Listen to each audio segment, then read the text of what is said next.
Hello everyone, how's it going? Welcome back to another weekly Poker Showdown brought to you by PartyPoker. I'm your host, Jaime Staples. Really exciting show this week because my brother is visiting me from Canada, Matt Staples. Some of you may have heard of him. He's a popular streamer in the Twitch listings, and we get an opportunity to talk in person. So I actually just recorded this a couple hours ago. I think you're really going to like the conversation. Talking about poker, how his last year went. He had a massive score, so a life-changing year for him in poker, but also the year ahead, Twitch poker industry in general, like how can we best move forward in this game. So it was a really informative conversation, and I think you'll really like it. But before we get into that, let's talk about some of the online and live poker news. Kicking off the online poker news, let's talk about this past Sunday's big game on PartyPoker, $5,200 buy-in, and we saw 118 entrants show up to play, creating a prize pool of $590,000. The top finishers both won more than $100,000. Pay and play was a runner-up worth $103,000, while player 1, 2, 3, 4 turned their $5,200 into $144,550. So congratulations to all those players that made that final table. I've played with both of those players before. Definitely struggle against both of them, so I can see how they got the win there. Next, on to the PartyPoker Million. Saw 4,953 entrants this week compete for the $1 million prize. As you can tell, that's overlaying by about 47 entries, I believe. So very close to hitting the guarantee on that $1 million guarantee, but just a little bit shy. We'll see if it gets there this week. MacTub1 was the player credited with the victory, padded their bankroll $135,000, $498 for the win, whereas 11 walked away with $124,301. Huge mention to a fellow teammate of mine, Travis, Dramatic Degen Duroc, who booked a $30,630 win for his fifth place in the tournament, right? Yeah, fifth place for $30,630. He did, of course, chop earlier in the year, in the last couple months, in this million, so pretty amazing. Back in November, actually, there you go, for $106K. So this is clearly Travis's tournament. I'm still hoping I can get one. I've only made one day two so far, but I'm going to keep trying. I'm going to keep donating to the prize pool. Let's head over and talk about the $530 Six Max Hyper Sunday Supersonic at PokerStars. We saw 760 entrants in this, creating a $387,000 prize pool. The winner ended up being Thomas Mulecker. I think I said that poorly, but I know him better as Wushu TM, a guy that I've played with a lot over my poker life. $63,730 prize for the win there. Congratulations to Thomas Wushu. The 1,050 No Limit Hold'em 8 Max Progressive Knockout Sunday Cooldown at PokerStars drew 594 entrants. That created a prize pool of $594,000. Eventually, it got down to a heads-up between HKS Dragon and Gianluca Speranza, the latter being a Scoop main event champion. I know him better as Takanza. That's a name I recognize from the online felt. Speranza couldn't get the job done this time around and had to make do with a prize worth $31,514, leaving HKS Dragon to collect a combined $109,816. Moving on to the $100,000 Sunday Mega Deep over at 888 Poker. It drew 1,115 players this week, creating a prize pool of $111,000. The top three finishers all secured a five-figure payday. Third place saw Ukrainian Favorodok turn their 109 into $10,871. The deal was struck with only two players remaining. Merning B4N is credited with finishing second place, worth $16,495. And Gulituradent got their hands on $18,181 from the comfort of their home in Brazil. Vamos. Can I get that right? Guitiradent. Gutierrez. Anyone speak Portuguese out there? Please help me. Just phonetically explain to me on the YouTube comments. Please let me know. How do I say this? Nonetheless, congratulations on $18,000 for GU. Moving over to the live poker news now, we have Anton Suarez scooping the Millions UK main event title. 2020 champion from the PartyPoker Live UK main event. $1 million prize. Suarez had $228,000 in live tournament cashes before this huge event, but now has a seven-figure prize to his name. I can't imagine what it would be like to actually win seven figures at a live event. That's got to be crazy. I haven't even done six figures before. I can't imagine seven figures. That'd be an amazing feeling. Some 530 players parted company with the $10,300 and created a $5.1 million prize pool that was shared among the top 76 finishers. Such luminaries as Darrow Kearney, João Vieira, reigning WSOP main event champion Hossein Ansan, Faraz Jaka made it into the money, as did Jack Sinclair, Adrian Mateos, and Team Party Poker's Jeff Gross, Roberto Romanello, Patrick Leonard, and Ludovic Gajlik. Keep your eye on the PartyPokerLive.com for some exciting new additions to the Millions Tour for 2020. I've been checking some of these out. There's a lot of events up there right now on Party Poker Live, so make sure you head over there and scope it out. All sorts of cool ones, like whether you like the 1K buy-ins, the 3,500 buy-ins, or if you like the 10Ks. So keep your eyes open. One more piece of live poker news. We have Toby Lewis, third year in a row, getting an Aussie Million title under his belt. Absolutely incredible. So this year, he took down the Shot Clock 6 Max for 148,000 Australian dollars. That's 102,000 US dollars. In 2018, he took down the Aussie Millions main event. In 2019, he took down a $50,000 challenge title last year. So pretty incredible. 3 pieces of Anton Jewelry Championship ring. Incredible result. 3 wins in 3 years. I would keep going to that one, Toby Lewis. I would keep it up. So congratulations to him. The World Poker Tour returned to Casino Sochi this past Sunday, January 12th, to kick off the highly anticipated 2020 edition of WPT Russia. Running up until Sunday, January 26th, 2020, Party Poker Live Sponsored Festival features a total of 9 events to suit all bankrolls. Headlined by the 1.6 million US dollars. I'm just going to convert into US dollars here. This is easier for me. Guaranteed main event at a $3,100 plus $280 buy-in, while the $4,900 plus $340 high roller is sure to attract the region's best players to the Olympic City this month. Other highlights include an opening and closing event, plus a dedicated ladies and PLO bounty tournament. The last piece of news before we jump into the interview with Matt is a Party Poker update, and that is a brand new software release for Fast Forward on mobile. I've had the chance to test this out for the last couple weeks. I can say it's really awesome. I'm excited for people to try it. You get to play vertically, right? You get to play with one hand, which may not seem like a big deal. You're probably used to turning your phone sideways to play poker. Like that's the way that most places do it. But when you go vertical and you have the touch bar for being able to size, it's just a very simple experience. So I encourage you to try it. If you've tried the spins before in the past, you will have seen the diamonds, the in-game currency to be able to throw things at your opponents. You'll be able to use emoticons, which are sort of brought us into the current age of mobile games. So those sort of features are really cool. But overall, the poker playing experience is just faster. It's smoother. It's better. I think you're really going to like it. So on iOS or Android, you can go check that out right now on the App Store and enjoy Fast Forward with the new update. So with the news out of the way, we're going to hop into the interview now. This just happened a couple hours ago with my brother, Matt. Pretty surreal, honestly, to have my brother on the show and with me here in Edinburgh. I mean, we do this all the time in that we both are poker pros and we both stream on Twitch, but it's still a little bit surreal that we've both taken this path. So it's a bittersweet moment for me. I love having a chat with him about what we do, and I think very insightful as well. If you're new to Matt, essentially his story is he started as an assistant for me when I started streaming. I needed some help with like emails and keeping on top of things. So I paid him and he watched the stream and sort of just did errands for me. And eventually he started playing. I sent him over $10 or something like that. And he would play 2-cent games and 10-cent games. And eventually he started streaming a little bit too on the side. Well, he's actually built up that money. He's never deposited before. He's built up that money to where he is now, which is, over $150,000 bankroll with over 100K score this year or just below. So absolutely incredible. This is all over the course of around 4 years. An amazing story. I couldn't be more proud. And this is a testimony to Twitch Poker as well.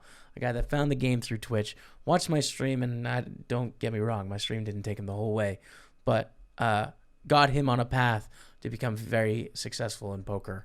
And I think a great ambassador as well. So I could gush about my brother all day, but I'll just shut up now and let's hop into the interview. We're here now. I have my brother Matt Staples, fellow streamer here on Twitch, also same mother as well. Yeah. Real brother. Team Online. Team Online Party Poker. He is visiting here in Edinburgh because we got a family trip. We're kind of hanging out. Yeah. First time checking out Scotland, Streamhouse. Yeah.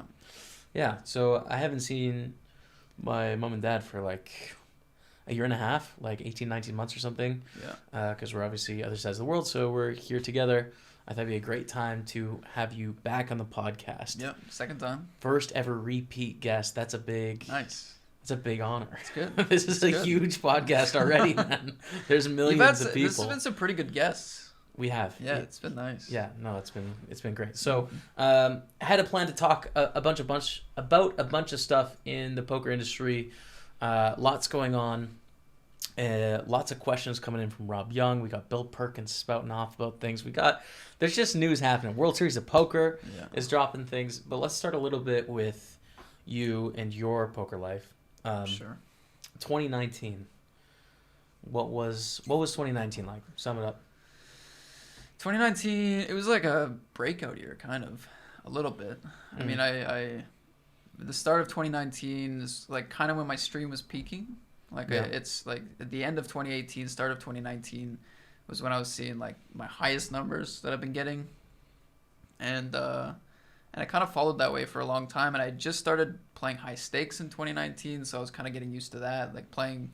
And high stakes at the start of 2019 was like a 215, playing more of those, and like that was the bar that I was at, and then grinded that for a while. It was going fantastic, and then I got signed by Party, which is, I mean, the biggest news in my career. So that also happened in 2019. That was in March, or maybe the start of April. I don't remember. So yeah, everything was just going really, really well. And then halfway through the year, in late May, I like 2.2x'd my bankroll in one day. Berlin house. I mean, that was the highlight of my year. I had a $92,000 poker score, and my bankroll started with $8, worked it all the way up to 72, and then overnight I won 92K, and I just doubled it. It's so wild. That was an insane run. I remember being in the house in Berlin, and you were playing, like, obviously we were playing Powerfest, and like you flicked in a scoop on the side and stuff like that. You run deep in the one scoop, and it's just like, honestly, I was not part. It was maybe the only one. I was just like, okay, whatever. It was amazing though, man. Like the vibe in the house is like, holy smokes, like, because you did actually build it up from $7. Yeah, you sent me a transfer. Legit. I sent him a transfer. You're a no depositor. 0 times. No. Built it from 0, really. No, I started to just troll with a little bit of money online. Yeah. And that's been like a pretty crazy 3 years. So, yeah, huge score in the middle of the year. And then since then, how's it been? Since then, it hasn't been nearly as exciting as like the first half of the year. But I've been consistent. I've been on Twitch. I haven't taken really any trips or anything. I've just been working on my Twitch numbers and trying to get better at poker. I haven't had any good results in the last few months. I actually had my biggest downswing I've had like in the last few months. It's like my first real downswing that like takes a mental toll, and like I'm trying to figure it out and work through it. So yeah, that's new. I've kind of experienced a lot of different things in 2019. But Yeah. I remember the race to 200K bankroll, because we talk about this all the time with Twitch streaming and stuff. We have a difference of opinion, and it's a tough one. So you display your bankroll on stream. I do, yeah. And people love it. People come into my chat all the time. They're like, "What's your bankroll, man?" Yeah. And I'm just like, "Matt, why do you do this?" But you show your bankroll, and so many people get so invested. Yeah. So I'm curious, how has the experience been since like having a downswing, like a 10K, 20K downswing or whatever it's been? Like, has it been tough at times? It doesn't feel good, obviously. Like, it obviously is not great when, like, every day the number's less, right? And that's kind of the silly thing. I heard Tonka talking about this. It's kind of silly because as a tournament player, you're going to lose most days. Yeah. So, like, if somebody's not experienced in tournaments or how the game works, they're going to kind of free rolling yourself, man, a little bit. A little bit. Yeah. They're going to come in, they're like, oh, minus 1,100. Oh, minus 1,100. Like, what is this guy doing? He's bad, right? But then, like, for every comment that's like that, I get a few that's like, oh, I love how you display your bankroll. Like, it makes it so much more fun to watch. Yeah. And because I've had so many of those comments, that's always in the back of my head. It's like, well, how many people are tuning in to follow the story of the bankroll? And I mean, people get into poker because it's fun, but like the money part of it is huge. Like, you can't get around that. So like following somebody's money progress, up or down, minus or whatever, like that plays a big part in how exciting it is. Like I think that's the biggest part. Like that's the mass majority of why people get into poker today is like that dream of big money, big score, exciting. So absolutely, I think it's like such a good journey to follow. Your race to 200K, and like it was the race to the 100K, and you just smashed that in a day when you hit that score. So it's really interesting, and I really admire you and Pav for doing it because it's just extremely transparent through the ups or downs. Yeah, it's something that like I don't want to take on. I'm just like, my job's hard enough as it is streaming. But you and Pav like just do it. People dig it. So I think it's really sweet. All right, so what are you thinking about early 2020 here? What are your thoughts of poker going into the year? New year doesn't change too much for me. Like just the turn of the year doesn't change much of my game plan.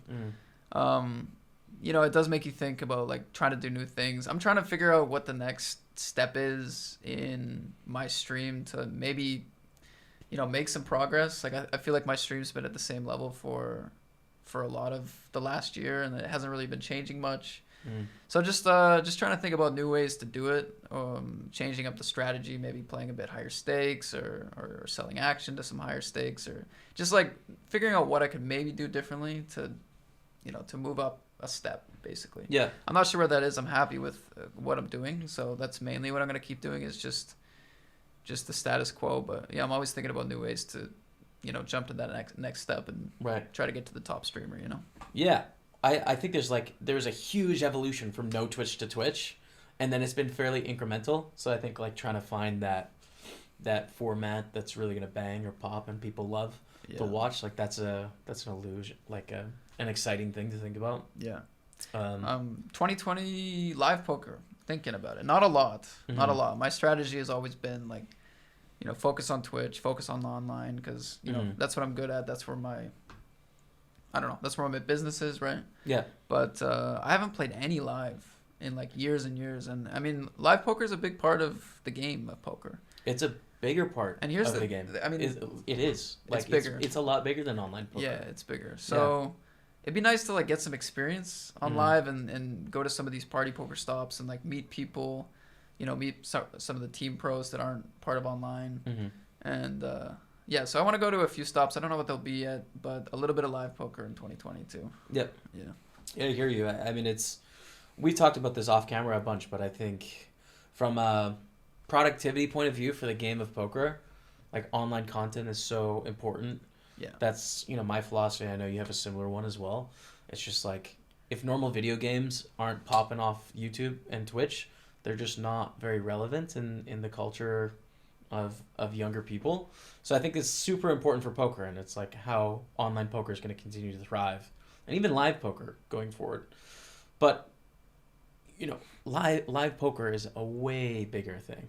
It's huge. It's really big. I was streaming a live poker tournament the other day on my channel. I had all sorts of people, watching that would never watch my show. Yeah. So I want to kind of talk a little bit about the World Series of Poker, actually. Yeah. They just released some of their schedule, so I want to get some of your takes on it. First of all, just in general, what do you think about the World Series of Poker? Well, it's a big deal, obviously. I've never actually been. Like, I've been able to play there for a few years. I've never actually gone down and experienced it yet, which is, like, another thing I was thinking for live in 2020. Like, maybe it's the year to do the whole World Series thing. Go down and play the main, play some of the events. You're not far in Calgary. You can drive your Audi. And, it's always that do I stream or do I take the trip? Yeah. That's the other thing about live is that like people in your stream, that's like one of the only things where they won't be mad about like if you leave. They're like, oh, you're going to play the World Series or you're going to play this event? Like that's sick. Like keep us updated. Right. Yeah. Like I remember last summer when the World Series was going on, people were in my chat and they were like, why aren't you there? I was like, hey, I'm streaming for you, man. Like why are you telling me to go down? But yeah, it seems like it'd be a lot of fun and like something that I would definitely like to do once. But in terms of how it actually is, I can't tell you because I haven't been. So. Is it prestigious to you, like having a bracelet, or is there glory around it? I mean, a little bit just due to the viewer base. Like they find prestige in it, so like sort of I do too. Like it's not myself. Like I don't really want to win for a bracelet or anything like that. But I know other people really care about it. And maybe if I did go down and play, I'd feel more, sentimental about like winning a WSOP event. But for me, it would just be fun. Yeah. Yeah.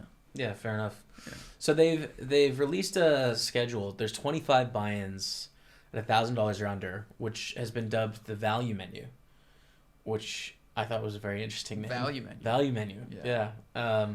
For which stake? Which stake and under? $1,000 and under bracelet events. Okay. Yeah. And then there's going to be like an online bracelet schedule as well. So I know you haven't played there much. You don't play live much at all. But what do you think about that strategy? Because when I think World Series of Poker, I think 10K, I think like 5K 6 max, a few 1Ks and 1500s for like the everyman, like myself when I first started playing. But now it's like, it seems like a third of the schedule is 1K to 400. Yeah. Well, I'm just like, my first thought was like, what is it going to do to, is it going to be less big events in like in turn? Because there's this value menu, is there going to be less high stakes events? I don't know the answer to that. Yeah. See, like that would be my only thing. It's May 26th to July 15th. Those are the dates. So there's about a month and 3 weeks there.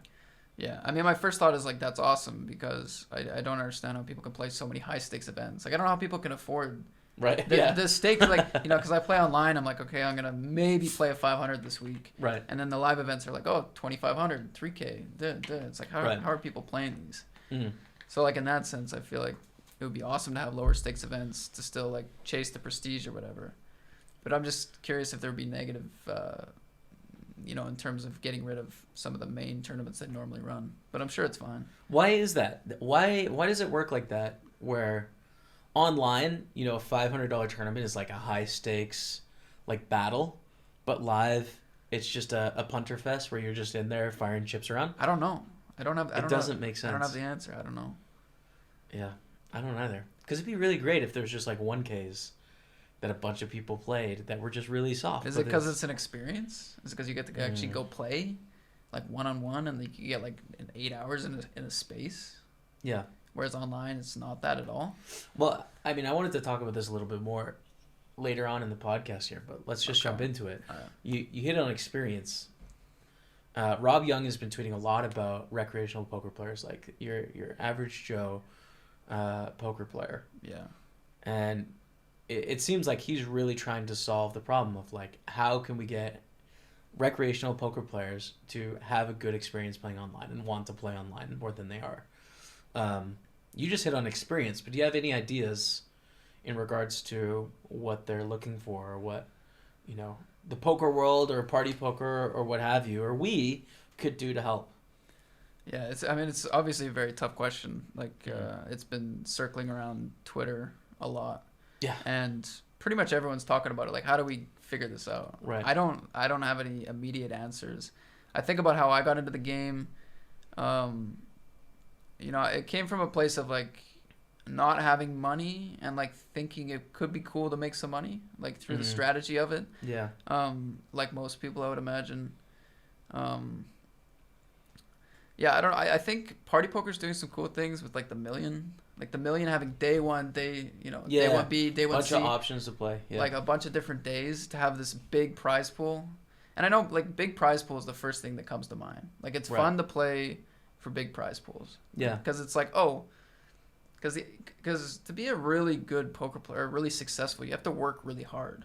But nobody likes that idea. They don't want to have to work super hard to make a lot of money. So that's what big prize pools eliminates. It's like, I can do this in one tournament. Yeah. You know what I mean? And bypass, even though that's not how it works. But so I like that they're sometimes it does work that way, but not on average, right? Yeah. Yeah. Yeah. Exactly. Yeah.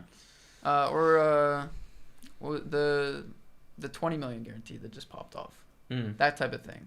Like you were, day 1, day 2, day 3, day 4. Yeah. And the massive tournament, but I don't know. What do you think? Yeah, I mean, there's endless things. It's fighting against the stream in that regulation worldwide has made it so that there's smaller player pools, and it's getting difficult. Like, good players get better, and games aren't going to get easier. It's not like people get worse at CS:GO over time. Yeah, exactly. Like, people are going to get better, which is going to create a bigger gap between, your first time poker player and the elites. That's just how it is.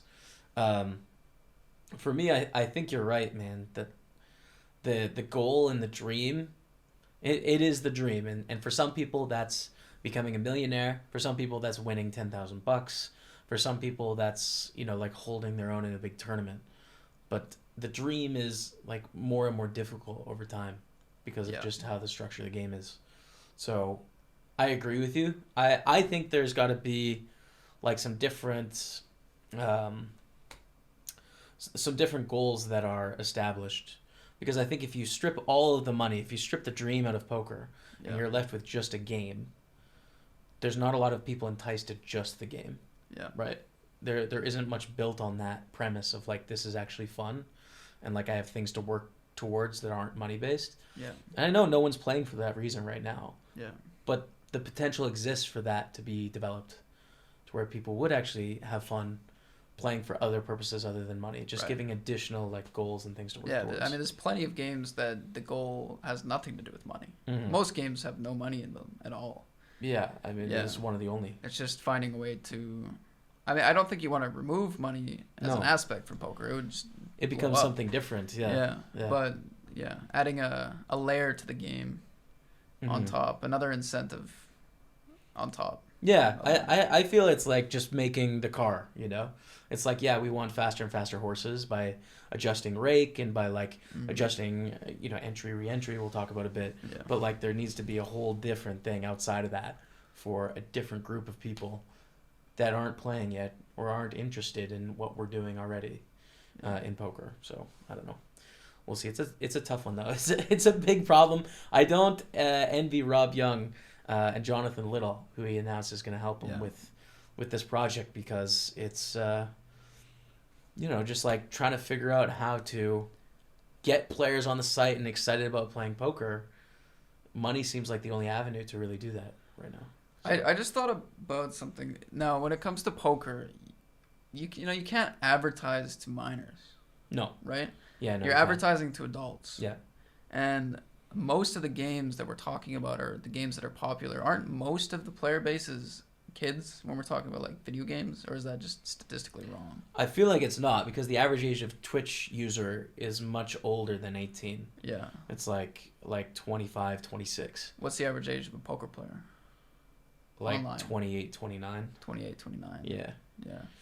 So, but I still feel like the market between 18 and 26 is like huge. Like bigger than 18 and under. Bigger than 18 and under. Yeah, I think so. Yeah. I'm just thinking about like adding a layer, whether it's like flashy or whatever. I'm not saying it is. I'm just trying to think about how other games do it. Yeah. Like visually appealing or like quick release, like this is fun. Yeah. I just don't know if that applies to poker players, but no, you're right though. It is a little bit old. Not quite as old as I'm making it out to be. Yeah. I talked to one of the guys we both know, Brynjar, about this question and trying to like pick his brain about what he thinks about things. He talked about World of Warcraft, which I've never played before, but he described like the old version of the game as basically unplayable. Like if you just go back and you play the first game that came out, like you're not gonna have fun. But people built all these side missions and group things on top of the original client to make it what it is, where people are still playing it, 20 years later. Yeah. Which is pretty insane for a video game, that's the case. True. So, I don't know. Maybe there's something like that for poker, but people are trying anyways. I know people are interested, and hopefully we trend in the right direction. Yeah. So, have you heard any good ideas that stuck out to you from anyone? In terms of like specific things that, like specific innovations with tech or just like ideas that like, because it's been talked about so much. Like I said, I didn't have anything specific to add really. Right. There's so many. I don't even know how to parse through like specifically what it is, but I think it comes down to having the average poker player feel as if they have a chance and they're not going to get chewed up. Yeah. Which when I think about a cash game, I think about hopping in a $500 cash game. I think I'm going to get chewed up by those guys. Yeah. Yeah. So I don't want to hop in and play 500. I'd probably do it more on my stream if I didn't think those guys were going to crush me, but I do think they will. Right. So it becomes tough to justify a punt. So how do you get rid of that? That's what I don't know. Not sure. It's tough. It's tough. Yeah, it's a tough thing. What do you think about re-entries? Rebuy, re-entries. You know, I've never thought about them much as a problem, but I do understand the issues with them, like allowing, you know, because you enter a prize pool and you knock out a pro and it's like, nice, like he's gone from the tournament, I don't need to deal with him, this tournament just got easier, and then boom, he's right back in. Yeah. But the way I've always looked at it is like, if I assume I have enough of a chance to win on my first entry, I should have enough of a chance to win past late registration period. So it's never deterred me, but I can understand why it could deter players. So I think re-entries being allowed to grow the prize pool to ultimately make it a bigger tournament. I feel like that for a lot of, you know, are all recreationals thinking about re-entries? Do you think it's a big problem? I don't know if they know. That's what, because I never thought about it. Yeah. But maybe that's because I'm just a different player. I didn't think about it either. I think you see it in headlines, right? Yeah. You see it when someone wins the tournament and they re-enter like 5 times, like Alex Foxen did. You know, to me, when he won the WPT, I was just like, well, yeah, I mean, he's allowed to re-enter. I don't know if it was 5 or 4 or 3 times or what exactly it was. I'm like, well, you can't be mad at him. Like, he busted a $10,000 poker tournament. He took $10,000 from his pocket. He's like, all right, I'll try again. Yeah. Like, within the rules, nothing wrong with that. But people lost their minds about that concept, you know. Yeah. So I've never really thought about the re-entries, but I do understand, you know, a millionaire that's good at poker being able to enter 5 times. He gets to exert his edge 5 times over the field. Yeah.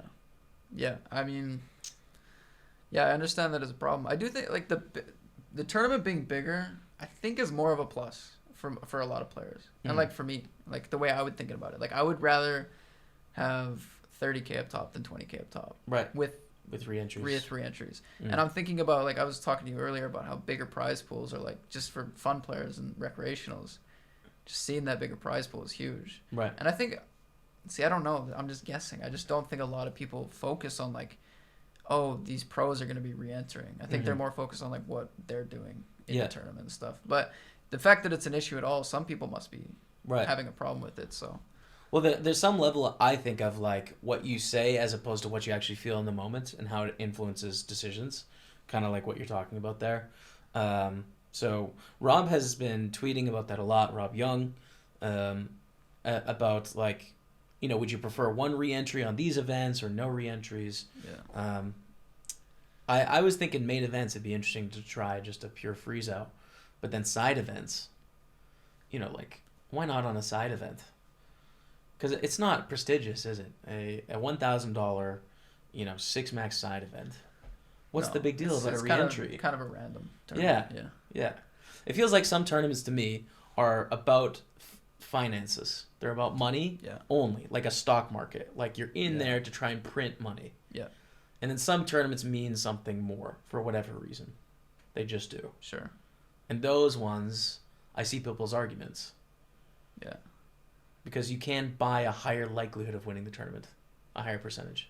No re-entries adds a little bit of drama. It does. Because you don't want to bust if you can't get back in. Oh, man. Like even just like streaming. Like if you know you only have one bullet, and let's say this tournament only happened once a month. Right. It happens once a month. Your Chad knows about it. You're psyched about it. It's a big buy-in. Yes. If you can't re-enter, it's a way bigger deal. The pots you're playing. Even though you're going to play the same, it's still a bigger deal. Yeah. So it does add... Yeah, it does add something, not being able to get back in. Do you have a memorable moment from your stream where, like, you hyped up a tournament or it was a big spot and just, like, quickly, like, out of there? Man, I don't know. I can't think of anything. Like, I've only played a few big events, and, like, I've managed to run pretty well in them, honestly. No, I can't think of too much, no. Right. Have you had one?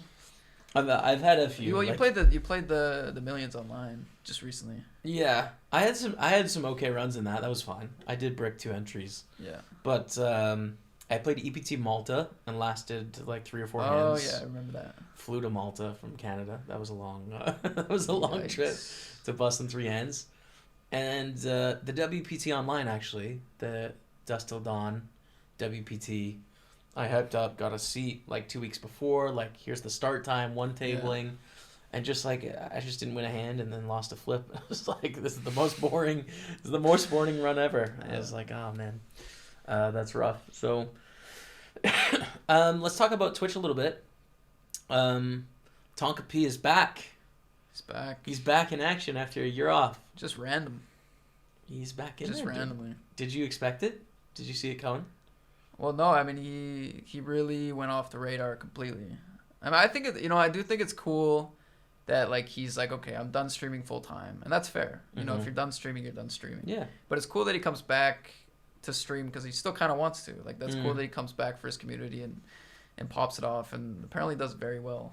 His community has been lurking. It's like it's been a hibernating bear. Yeah, dude. And he is awoken the destruction on People Twitch. People were craving something like Tonka. Clearly, yes. That's what I've got from it. It's like right. Like people seemed like relieved when he was back. They're just like the straight edge Party Poker team, the straight edge PokerStars team. Like we need Tonka. Yeah, I can see it too, man. Yeah. I was pretty surprised to see him back too, but I mean, smashing it. He made a few deep runs in the winter series that's been running. Yeah. And it's really livened up the streets.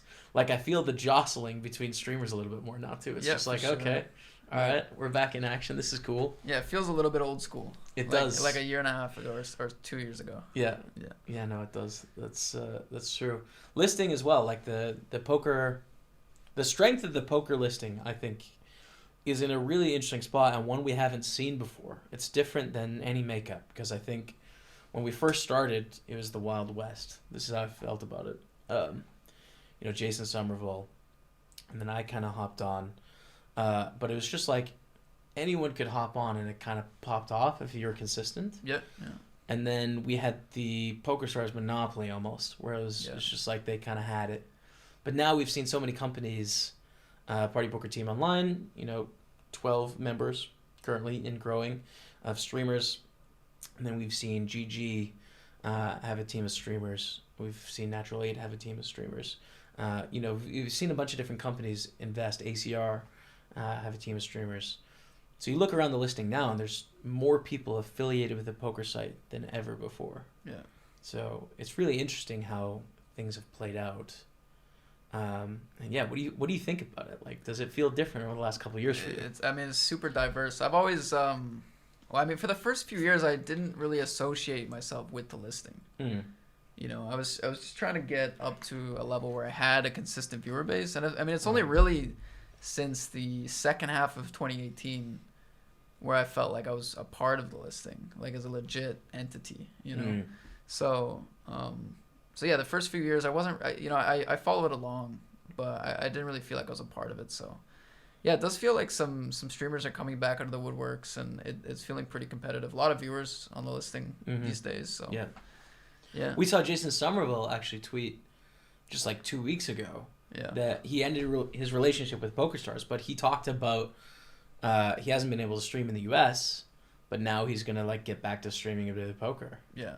Which is crazy. That's crazy. Yeah. That's like, I understand Tonka. Carver coming back is wild. Mirko's back, man. The bell is going to make an appearance. Yeah, he streamed a few times. I didn't catch it yet. Did you see any of it? I haven't seen it. I've seen the Twitch chat plays poker. Right, yeah. Which has been a thing. It hasn't got as much recognition yet. I think that it deserves, but it's pretty cool. It is a cool idea. Yeah. Yeah, it takes a lot to set that up. So it does, yeah. I mean, I think it really originates from Run It Up Reno, like the IRL streaming we were doing that one year. True. Like it worked. Yeah. True. You say that like Carver. So true, man. True. So yeah, I mean, basically it sweating the whole cards and stuff. I always thought that one of the really important parts of that game, for it to work, is going to be the other people at the table too. Like the whole crew has got to be popping off in terms of entertainment for the stream. You know what I mean? The other members like that are not Twitch chat? That are playing on the table as well, yeah. Yeah. Yeah, they have as in like talking to each other or talking to Twitch chat? Yeah, they have to be like in on the stream almost. Yeah.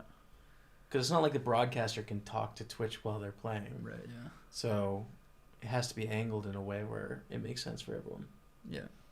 Yeah. I think with the they did have a commentator alongside, right? There was a commentator, then the camera and the Twitch. Yeah, I think that's good. I think that's a nice way to do it. Yeah. Yeah, I think if it could pop off, get a few thousand viewers, I think it'd be fun, honestly. Yeah. Yeah, it's cool. I think so too. People just need to know how it works. It's like cool. they need to figure it out. They need to get incorporated into it. So I mean, I think it's not in the future, live poker streaming on Twitch could be the thing. Right now it doesn't work because of delays and rules. But if something magic happens, live poker tournaments streaming live with these streamers that everyone likes, I mean that's what people want. Like, I mean it's just a ticking time bomb until someone figures that out. I 100% agree with you, man. Yeah, it'd be huge. Yeah, because the difference between the community of people and the audience of online poker players compared to live, probably like 10-1, just because everyone's seen a movie, you know, they've seen Molly's Game or they've seen Rounders or if they've seen poker on ESPN if you're from the US or wherever. Yeah. So they understand that, but they probably haven't watched online poker content. Yeah. Right. So 10-1 on average. I think the same thing could happen on Twitch.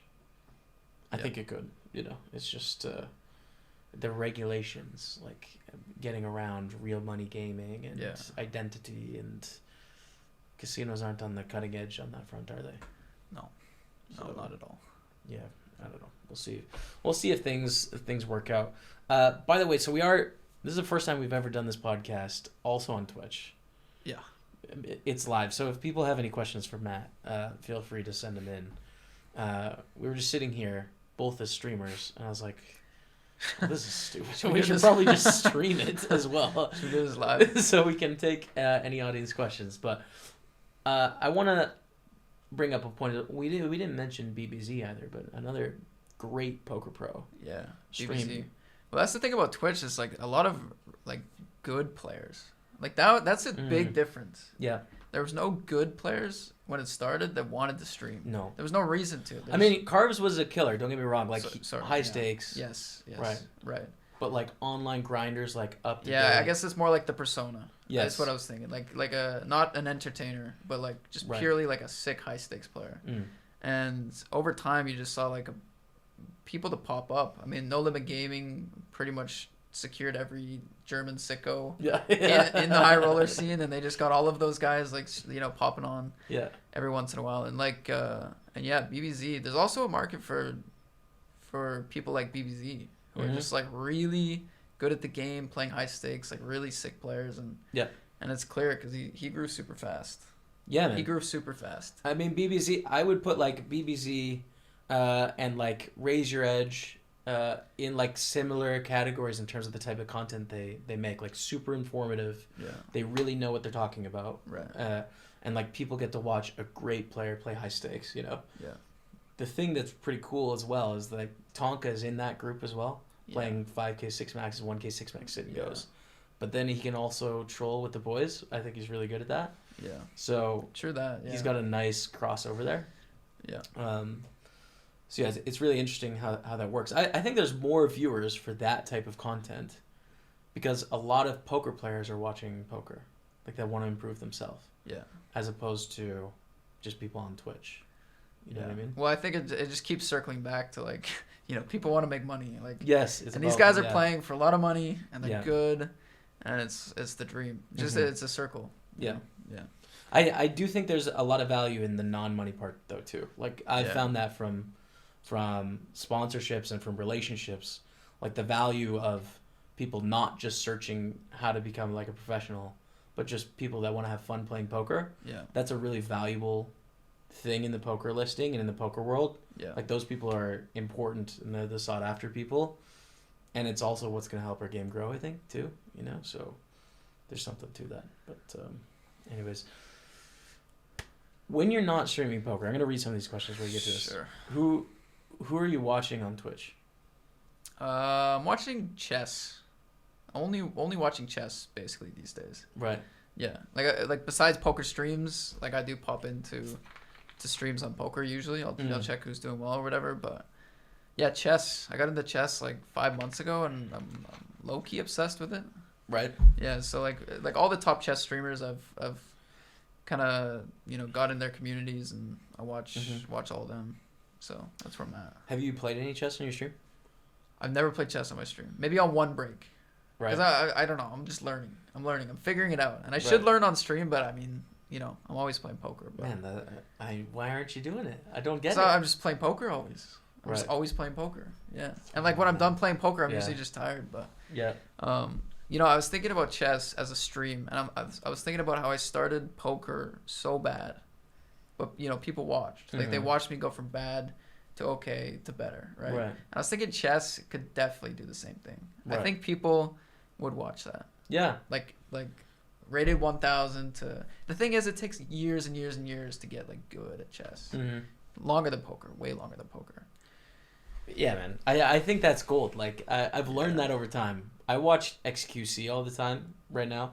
Like I have 3 mainstays on Twitch: XQC, Summit, and Casino Daddy. Those are like my 3 core for different things. And XQC was saying the other day, it was just like, I figured it out, chat. You just want to laugh at someone. Like you just want to see them make mistakes, and then you want to like laugh at them. And I think like screwing up in poker or in chess, like people eat it up. They love it. They love it, but we just talked about how people want high stakes content and crushers. So that's literally the opposite point. True. Okay. Well, things work. Maybe it's about volume then. I don't know. Volume, Yeah, that could be it. So we have a question coming in here from the chat. MD Gorns asking, what's your guys' sleep schedule given the late night playing and streaming? What's a regular day look like? Take us through. Open to close, Matty Ice. Open, wake up at between 6 to 8:30. That sounds so good, man. Yeah, it is nice. That sounds so I was actually good. thinking about that today. In the last 3 or 4 months, the latest I've woken up is 11:30 a.m. Like, that's the latest. Wow. Yeah. That was after Berlin, like when it was just 6 a.m., 7 a.m., like sun coming up. When I got back to Canada, I've just been, early. So I wake up early, usually start my stream between 8 and 10:30. After I eat breakfast, shower, then I stream for as long as I want to.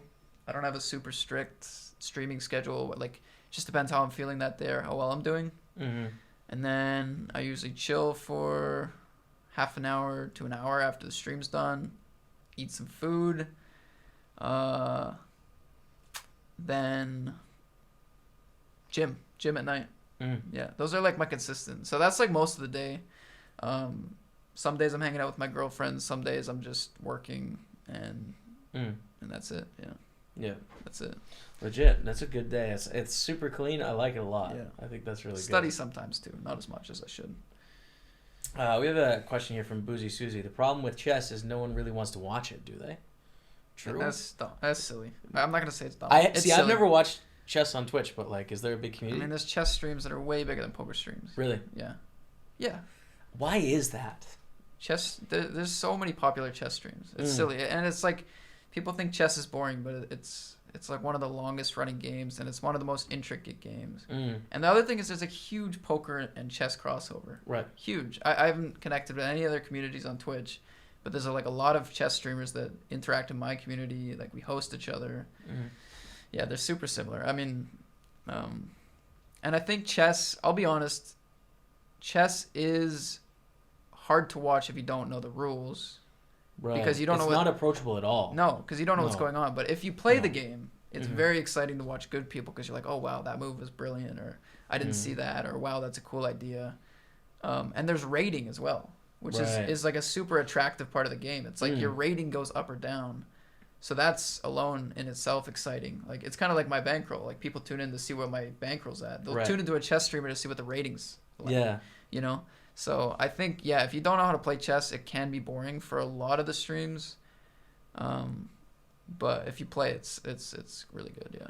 We were talking about this the other day in regards to poker, just to jump back for a second. Do you think a rating of just pure profit, like let's say there was a leaderboard, 3 months, people opt in, so they have to choose to join the leaderboard. I don't know if there's prizes, I don't know if there isn't. Yeah. But it's just profit. They're just like, I'm going to share my plus minus for the next 3 months on a public leaderboard. Here's my username. Yeah. Boom, go. Do you think I would sweat it hard? For sure. I'd love it. Yeah. I mean, I think like leaderboards and rating is like the best. It's like the best part of every game. Why has no one done it yet in poker? I mean, I think there's like one obvious drawback is that people want to make money, and if they're really good, they don't want to show how much they've made in case people are like, oh, I don't want to play this guy. Right. So that's like, okay, that could deter some people. But then also, you know, if the site or whatever is making aware to people that they're down, whatever, or maybe, you know, but you can do it so that they don't show anybody in the negative. You only profit. So if you're negative, it doesn't show. The negative is so fun though. The negative would get really toxic if you're a streamer and you're just stuck 25K, like you just get pummeled. Well, that's my daily life. So that's every stream. So I know what you're talking about. But yeah, I mean the point like I see in the chat here, Rystack saying like poker works because everyone thinks they have an edge. Yeah. If people opt into this and they just see that 90% of the leaderboard is stuck of money after 3 months, they're gonna be like, oh damn, this might be hard actually. Yeah. To do. Well, yeah, I'm worried. Like I think it would make it a lot of fun. I mean, I think of every game I play. You think about the rating, and like you're playing to like see like if you can get to that next level. Levels, yeah, you want to get to the next level. That's why you play almost any game is progression, right? So it's like a no-brainer for poker. I would, like every time I log on my stream, I would check the leaderboards. I'd be like, okay, where am I at for this week on profit? And like I would show the stream and everything, and it'd be like another thing to sweat. I think it's just another. It's like how my bankroll is on my stream. People like following along with numbers up or down. Yes. So having all these numbers on the client or whatever would be, I mean, I think it'd be very attractive. That's what I did for tournament poker as well. It was just like my bankroll dictated what I could play reasonably. So like I would just move up and down based on my bankroll, and that was levels for me. Yeah. Like, oh, I get to fire 55s, I get to fire 109s, I'm back down to 22s, like that was it, right? Yeah. So tournament poker, you can like gamify that and like moving up and down in stakes. That is what's fun, isn't it? That progression. Progression is it's big. So you got to make progression. Progression has got to be the thing. Yeah, like having a number of final tables. Like would there be like prizes? Even cashes is fun. Cashes, yeah, anything to be like, okay, I'm gonna go for this week, or like I'm close. Yeah. Like let's say somebody's 5 cashes off. Yeah. The number one spot. You're grinding. Then they're gonna play that day. You're grinding. You're gonna play for 100% for sure. Yeah. But then, do you want to keep this, right? Like if you win a leaderboard, you need people to know. If a tree falls, and no one hears it, you need like a badge or something. Yeah. Badge cabinet or trophy cabinet. Something. Yeah. You got one. I do have one. Yeah, it's reworked. We got a new schedule in Party Poker, man. Yeah. We have like. So many gladiators now. We have 15 gladiators, so I can have a gladiator only page. They're all 6 max. People are going crazy for bounties. Yeah. What do you think about the gladiator late night?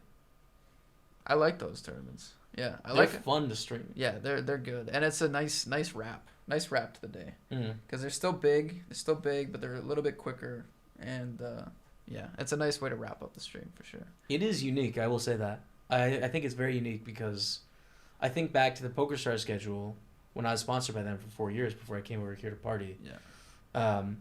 Their schedule was like very smooth. There was not like very changes in like theme almost. Yeah. And it feels right now where it's like at the end of the day it's like we are knockout gladiator time. Like let's play some 6 max hands. We're hunting bounties. It's really fun.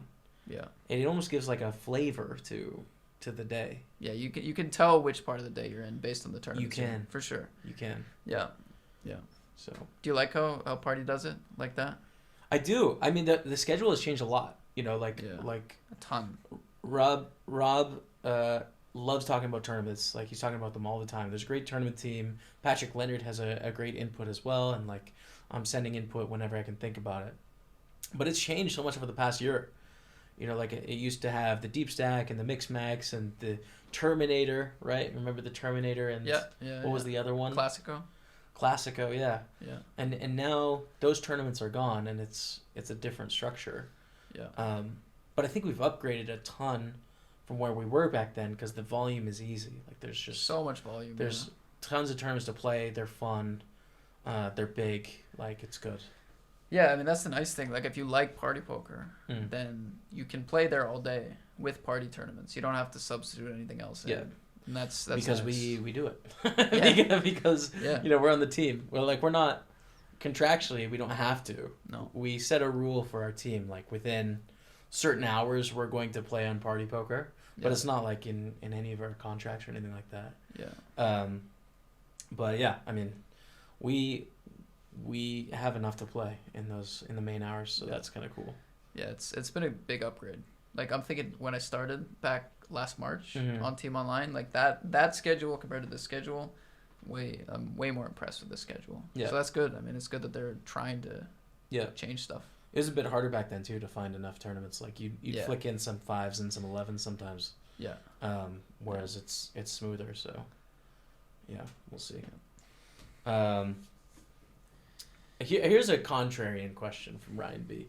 We're going there. Ryan B, is there anything you and Matt don't like about Party Poker? Now I'm going to rephrase because we're on the team and we both don't want to get fired. But what do you think Party Poker needs to improve going forward? It would just be software for me. It wouldn't be, because I think they're tackling the right questions. They're asking like, what do recreationals want? What can we do to improve the player pools? What can we do to improve the software? Like, they're actively trying to do everything, and they're changing the schedule. So I like all that. But the current state of the software, mainly just the lobby, like just how smooth it is to register tournaments, like the way they pop up. Like, that's the first thing that comes to mind. Just making it the lobby a bit smoother would be really nice. Yeah. I think visually it's a lot better than it was, a year ago. I think it looks a lot better. We use party caption, which helps it sort of smooth out a bit. Yeah. But it is a little laggy and slow. Like, technically, going through tournaments, you'll click a filter, sometimes it'll lag for 2 seconds. Like, that makes a big difference at the end of the day. Yeah. For me, it's the gamification stuff. I'm biased as a streamer, but I just think there's a whole nother category of poker players out there that will play it like Candy Crush. Yeah. And they won't care about the money. They'll want the achievements, and they'll deposit to get achievements. Yeah. Not to make money. I think that exists in poker, and that's the next thing for the poker industry if someone can figure out how to do it. So that's like my dream is achievements and profiles and collectibles and like that sort of stuff. Well, they've worked on that a bit on the app. They have. The mobile app. Oh, yeah. Yeah. Fast forward, little spin action. Why not? Yeah. You can throw stuff. you can pop throw champagne. Stuff. It's cool. It's a little bit more gamified. It is. Yeah. No, it's good. Yeah. Okay, so we have a live poker hand here, Matt. We're going to go through it. All right, Matt. Hopping into a hand. We are 3 ways. Raise, call. Aces, ace 5, king jack. What are you doing? You're Frederick. 3 ways. I'm gonna bet big. 300,000. It's like, do you get scared in a board like that? Because when I see it, I'm just like, okay. Like, I'm happy now. Yeah. But like, if stuff goes down on the turn, I'm upset. So I'm like anticipating that. Yeah, but I'm not scared on the flop though. Right. I really like the flop. You're fine. I'm betting big. Okay. But yeah, turn ruins everything. Roberto calls. Ace 5 suited. You like? On the button. Do we suspect we're getting called? Yeah, I mean, calling or raising is fine. It's tough to say either or wrong. Queen is going to look us up. Frederick did continue in this. And Luigi, open ender, backdoor jack, high flush draw. I would probably raise. I'd probably raise. The reason I'd raise is because with the button just calling, it's going to have a lot of weaker hands, and you do have a pretty nice bluff with the king jack. So I think with the overcall, I like a raise, actually. It's tough to have queens or 10s. Well, you can have 10s or 7s. Yeah. Actually, in the big blind. That's true. You can have queen 10, you can have 10-7, queen 7. Yeah, true. And we are deep enough to... Well, he doesn't have that many chips to put pressure on. 945k back. There's only $1 million in the pot. It's tough to get folds if you're Luigi. Would you shove? If you raise, I didn't even look at the stacks. I just assume we were deep. Okay. I guess with that stack to par ratio, calling is probably pretty nice. Frederick on the 4 hearts turn. Are you still happy? Still barrel? Yeah, I really like the turn. Half pot. He's got 2.8 behind. I'd go bigger. Yeah, I'd go bigger I'd here. go bigger both on flop and turn. Yeah. Because, I mean, you're probably not against a better hand at this point. Like, the 4 of hearts brings more draws in, but is a brick in relation to the rest of the board. No straights. I think Button is going to have a really tough... Like, even if you went, like, 900,000, I think Button's going to have a really tough time folding a queen with all the draws up there. Rips it in. Oh, wow. Just ships it in. Bananas. Potentially a set. All right, so a bet of 600,000 into 1.2 million. So bets half pot, 3 ways. Roberto Romanello, pilecity.gov, ships it in. All you can eat. I guess my question would be, what does the 4 give Roberto? Like, what connects with the 4? Zilch, man. He's not going to have any of those 2 pairs. He wouldn't call pre-flop, right? Ace 4 spades hits a pair. Doesn't want to shove, though. Just calls. No, and you're not worried about that. You have aces. You're not worried about that. Yeah. You're loving life. You love life. Yeah. You're printing. So yeah, unless you think that Roberto would call the flop with a set and wanted to shove on the turn, which I think most people would like raising the flop. It's connected your 3 ways. It's a really connected flop. Yeah. These guys are tricky though. It's not impossible. Yeah. It's not impossible. They'll mix some stuff up. They'll sometimes sometimes no. But I think it's just so hard for him to have a better hand than aces. He could have pocket 4s, but the call would be very questionable. If I'm in the spot, I can't give him credit for queens. No. Can't give him credit for 10s or 7s. Stare down from the suite. Never 10-7, never queen 7. Queen 10, people can get weird with queen 10 sometimes, you know? Where it's just like, I'm going to call a top 2 and see a safe turn. Like, that's a live poker play sometimes. Yeah, but look, but we can just maybe queen 10, but that's like the worst it gets for us. Yeah. So I just think we're calling. Can Roberto just call instead of shove here? Like, could he just call the 675 into 1.2 million? Yeah. Instead of move all in. Yeah, I would. That's what I would do. Yeah, I would call. Yeah. Because it's going to be rivers that, even with hands like aces, Frederick's not going to want to go all in sometimes. And he's going to get there a certain percentage of the time. And maybe there's some coolers. You do have the nut flush draw. It's a big draw. So like 20% you're going to get there. Your ace might be good. We can see it isn't, but it might be good sometimes. And you could bluff on a jack. Yeah, I think that's a bit like having the ace high flush specifically, right? Because your opponent could bluff a weaker flush draw where ace high is good. A king jack and a jack 9 are both very obvious bluffs here. Yeah. So you're actually winning a lot against non-value hands. And your bluff potential on the river, if he checks, which, I mean, think about your own game. How often do you always triple barrel? No. You shut down a lot. No, yeah. So all those times, I mean, you have a decent shot. So I think calling is pretty good. That's the last of it as far as his time extension cards go. So if this was like a 9, I'd love going all in. It's worth noting this is a 10K buy-in, 133 of 530 left. Like, it is different in reality. Like, you see this and you don't necessarily think through, like, what we just did. Yeah. Sometimes I'll just freeze up and be like, people don't bluff here. Like, they just shoved for his life. Yeah. Does that weigh in? Like, do you realistically think you'd call it off here in the spot? I don't know if I could just give a random person credit. Wow. And that's the fold, man. Boom. Wow. Do you give credit? Like, could you give credit here? I think thinking about it where I'm looking at the hand from an outsider perspective, seeing both hands, like seeing what a bluff could be is so much easier to be like, this makes no sense. So yeah, I always give people playing live poker like wiggle room because it's just so much easier to think about it after the fact. But that's a pretty sick bluff. It's incredible, man. Crazy. I mean, tough fold. I don't fault him for the folds. I mean, we got to analyze it. We got to see the whole cards. Yeah. Analyzing it, I think we should call, but like pretty difficult spot and sick bluff from Roberto Romanello. So there you go. Yeah. Matt, that's gonna be it for the interview section. We have some times with the family. We're on a little vacation here, spending some time. So off to see Edinburgh Castle tomorrow. Very exciting. Yeah, but thanks so much for taking the time on your off days, having a chat. Where can the people check you out, man? Plug all your stuff. Check me out on Twitch, Matt Staples on Twitch. Boom. That's the main one. Twitter, Matt Staples Poker, Matt Staples PKR. Send me a tweet if you like the podcast, and Matthew Staples on YouTube. Man, your YouTube's popping. People are loving Yeah, it. YouTube's cool. YouTube's really cool. I'm trying to get better, post more videos. So yeah, it's a good spot. Yeah, man. Awesome. Well, thanks so much for coming on the show.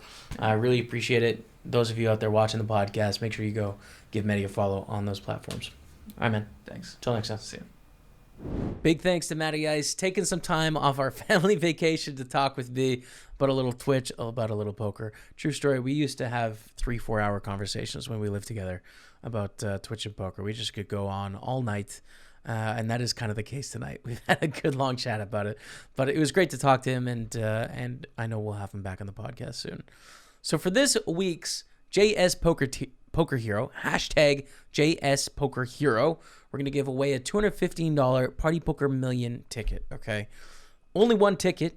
All you have to do to enter is use the hashtag JS Poker Hero and then enter on Twitter. You can @ me as well so I can see it. We can become friends or whatever.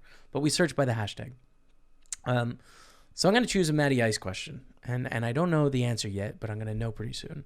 The question is, what is my brother Matt's career longest drive on the golf course? And we're going to put it in yards. He's not going to know exactly. It might be 250 yards. It might be 330 yards. I'm not sure what it's going to be, but I'll ask him what he thinks, and he'll give me an answer. So what do you think my brother Matt's career longest drive is on the golf course? That was our passion before we got into poker. That's going to be all this week for the weekly Poker Showdown. Thank you so much for watching it. We're going to actually have Elkie on next week, so I'm really excited about that. If you have some questions for Elkie, you can always tweet me at Jaime Staples. I'd love to hear what you want to ask him. That's going to be it for this week. Until next time, we'll see you later.